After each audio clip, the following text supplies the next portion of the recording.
I mean, this is positive cap space, but if you're going to trade William Nylander, I think you need to bring in another guy with bite if you're really trying to change this roster. But I don't see it happening. But looking more at this defense, again, this would be positive cap space in this scenario.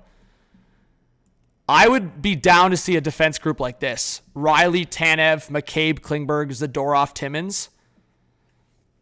I mean, if this was possible to get a defense core like this, like I put it out on Twitter. I think Brad Treliving, having the Flames connection, we've all been talking about Noah Hanifin over and over again, but I think Treliving's going to target one of Tanev or Zadorov.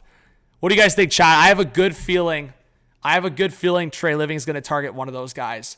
Right now, as I said, it's probably like Riley, Brody, McCabe, Klingberg, and Giordano with Liljegren or Timmins. And I know some people have talked about Leafs looking at a Matt Dumba.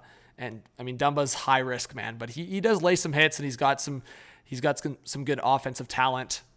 But I think if you can get either Chris Tanev or Nikita Zadorov from Calgary, I think that's a shout. And I think at this point, I think a lot of Leaf fans and a lot of people have talked about Samsonov signing about a 2-year deal or 3-year deal, somewhere between $3.5 to $4 million.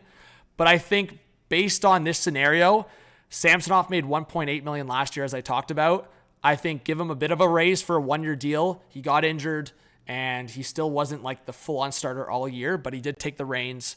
I think like a 1-year deal for like $2.5 to $3 million for Samsonov is probably your best bet. I think that makes the most sense if you're the Leafs. So that, I mean, maybe not both these guys is realistic, but say you keep Giordano in the fold and you keep Liljegren in the fold.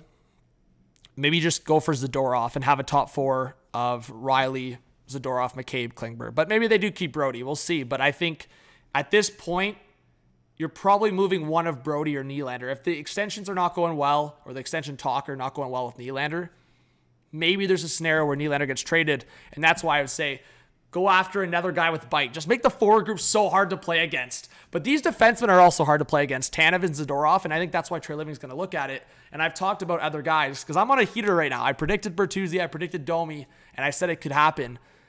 I would look at 2 other guys if there's potential. I don't know if it's realistic of Ryan Hartman in Minnesota or Tom Wilson, obviously we've talked about, but I think you just got a lot tougher to play against. And this is also a scenario online of saying you could keep this going with the Murray on LTIR.